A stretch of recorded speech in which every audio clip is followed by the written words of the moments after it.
in communications class in our Study Center's Freshman Bridge program.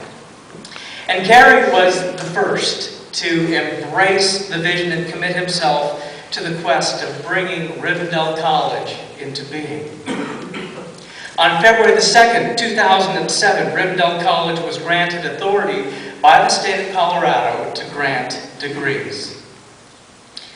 Then in the fall of 2007, we launched with a small, adventurous faculty, staff, and student body who's represented here today by these graduating students.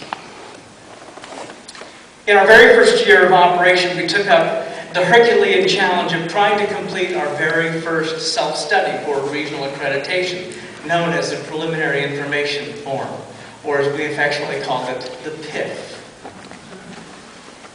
Under Gary's able leadership, we were able to complete that self-study and meet the deadline by the end of our very first year of operation. Now, if we had had the wisdom that comes from experience sooner rather than later, we might have waited a year or two before we took on that task. But at that point, we were heady with enthusiasm and energy, and we believed that we could truly do this. And of the 12 eligibility requirements that the accrediting agency had, we actually met 10 of them, falling short on financial resources and the size of our enrollment, which is exactly what you would expect for a startup college in its first year. In the fall of 2008, we received this building from Bethany Baptist Church. I saw Bob Boyce walk in here somewhere.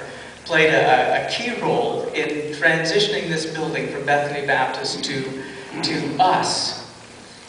We saw it truly as a providential gift from God at the time. Although it boosted our assets on paper tremendously and gave us more room for classes, offices, and library, the accrediting agency was looking for cash reserves for its financial requirement. And that was something in the larger context of a growing economic recession that we were never able to achieve. With acutely diminishing resources, the financial sacrifice of our faculty and staff to keep Rivendell College going was truly, truly heroic. Until there was nothing left to give. And with that reality in view, the board of Rivendell College voted last May to take the necessary steps to close the doors of the school last spring. And so now we are operating under the terms of what the state of Colorado calls closure without prejudice, which allowed us to continue offering classes this fall. So our graduates could complete their degrees, and we could have this ceremony this afternoon. It wouldn't be right if I didn't quote from The Lord of the Rings, and so I will. In this particular setting, Frodo and Sam are moving perilously closer to the dark land of Mordor. And as they walk, Sam brings up the old tales and songs of adventure, and this is what he says.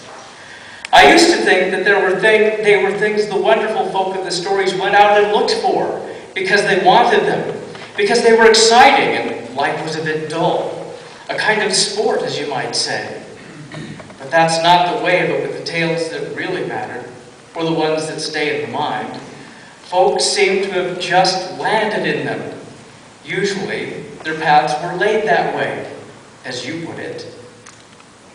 I wonder what sort of tale we've fallen into. And then he recounts one of the great stories of Elven lore and says, why, to think that we're in the same tale still. It's going on. Don't the great tales ever end? No, they never end as tales, said Frodo, but the people in them come and go when their parts ended. I wonder what kind of story that we have all fallen into.